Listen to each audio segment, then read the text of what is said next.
Welcome back. If you just joined us, you're watching the news at 10, broadcasting on channels television live from Lagos and Abuja.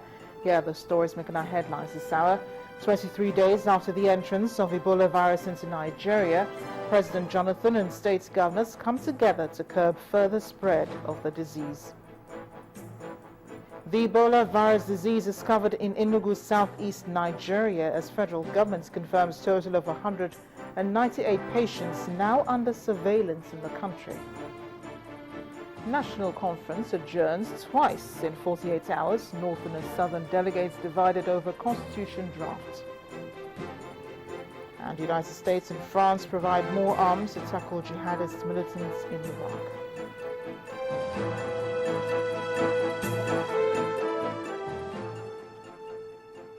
A reminder here that all our top stories can be found on our website, channelstv.com, and on youtube.com/channelsweb. But you can visit m.channelstv.com to view us live on a mobile device and download the Channels TV app for Android, iOS, and Windows phones from their respective stores.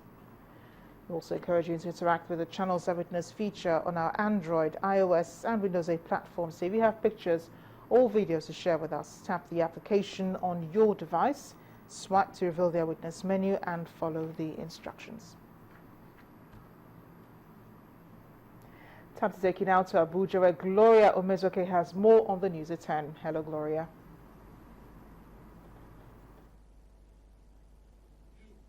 Hello, Amarachi, and welcome to the nation's capital.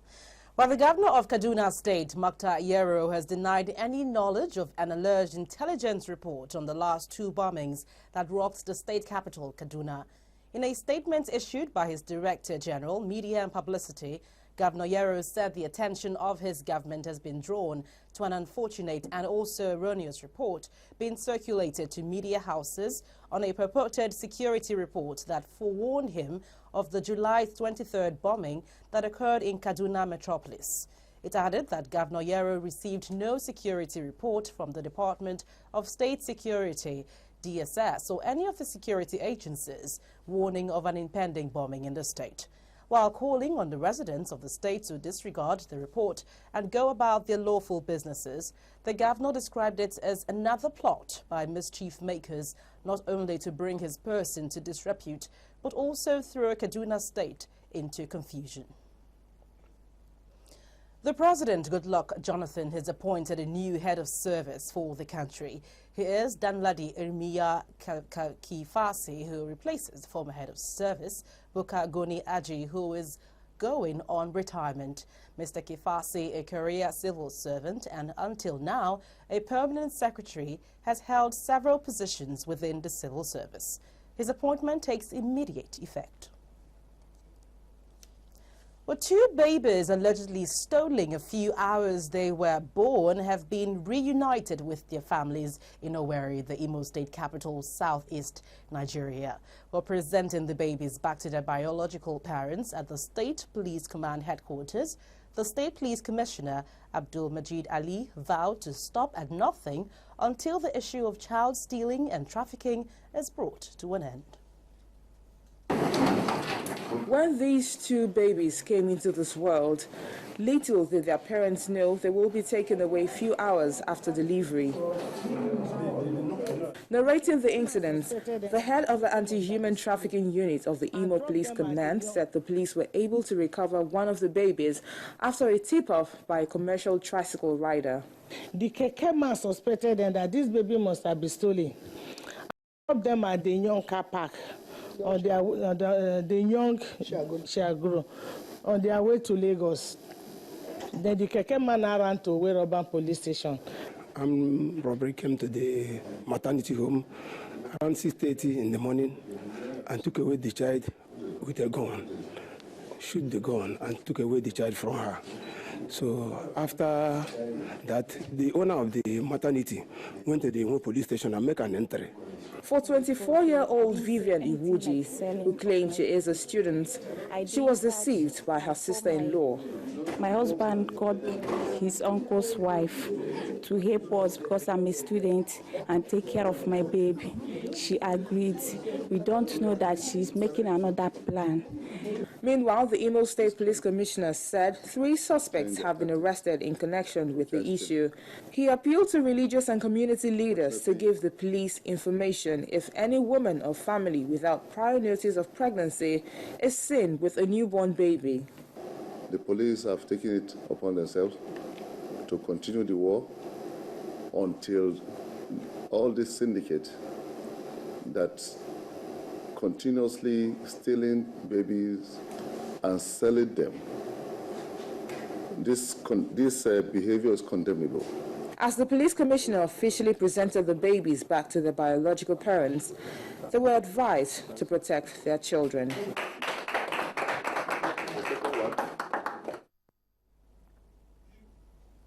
The governor of Anambra State has been explaining the use of drone technology in tackling developmental challenges in the state. At a meeting with the Inspector General of Police in Abuja, Governor Willie Obiano said the drones are being used for agricultural mapping and proper identification of erosion sites. On his part, the Inspector General of Police, Mr. Suleiman Abba, commended the governor for his contribution towards equipping the police force in the state. We're experimenting use of drone for agriculture, for mapping out erosion sites. It gives us exact dimension and diameter, depth, and what have you with respect to that. We're also trying it for surveillance. So it is not true, like I read in the press, that the drone has been used to track kidnappers and led to an arrest or what have you. It's not what that drone has been used for so far. So this is a great opportunity to explain that. While we've had a lot of success in Anambra State, is because of superior intelligence that SSS are providing and the readiness of the Anambra Police Force to be at the point of action, within a short time with the aid of the equipment that we provided them. In you, we have a true friend. I'm not saying others are not friends, but is a true friend who cares to know what your condition is, what your requirements are, and goes on to support you clearly. I'm aware you have in recent time, at least since you are taking over, which is not quite long ago, you have donated a lot of equipment, including vehicles, patrol vehicles, armored cars, and so on. And you have also assisted in improving the infrastructure of the police personnel there. This is highly commendable, and we quite appreciate it. And we hope you continue to assist in that regard. Well, beggars are economically unproductive and often said to pose environmental hazards, and over the years, various governments have made efforts to get them off the streets by providing shelter for them. One of such is the Okobaba Home for the Destitute in Lagos, a facility that has hardly prevented them from going to the streets to beg. Our community report today that examines the problem in Lagos and what the state government is doing to address the situation. Etisala, now you're talking.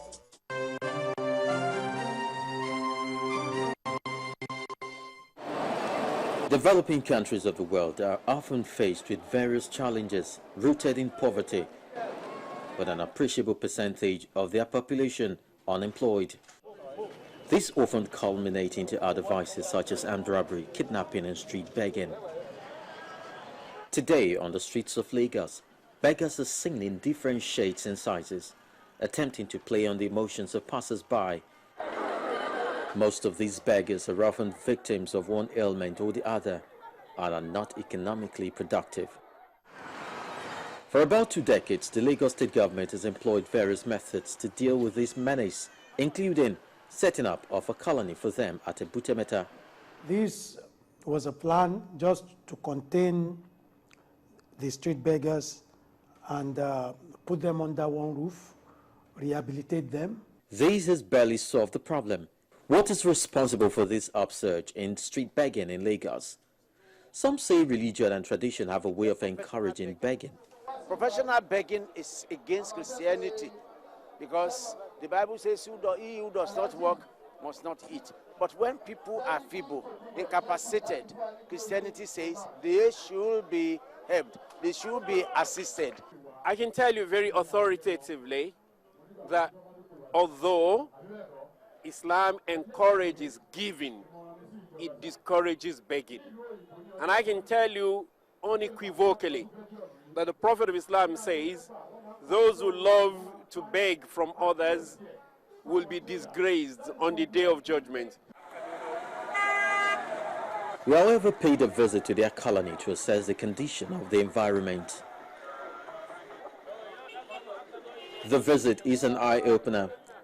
The colony, which comprises of 8 blocks of 22 big rooms meant for 200 occupants at inception, now, according to statistics by Lagos State Government, houses 917 inhabitants, made up of 131 visually impaired persons, 122 physically challenged persons, and 205 persons affected by leprosy, and 459 able-bodied persons.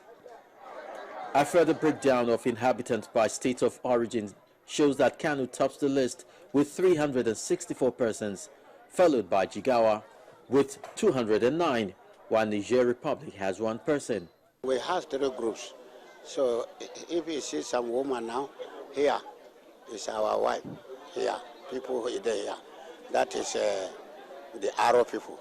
And then the leprous people, now they are wife there for their front.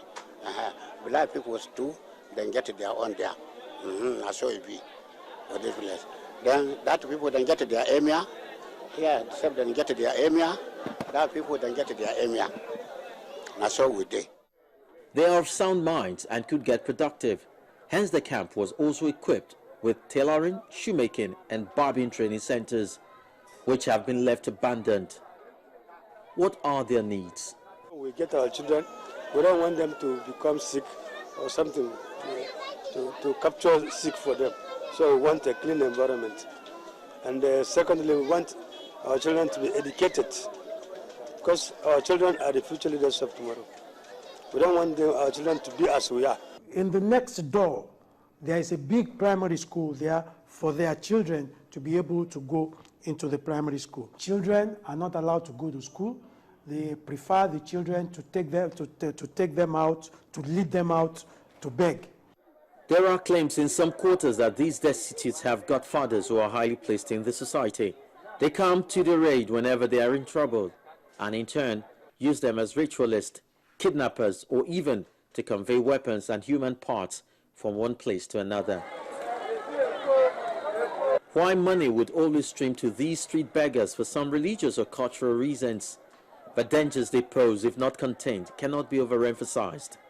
It is therefore in the interest of everyone to help in making their habitation conducive in order to keep them off the streets. Chris Illems, Channels Television News.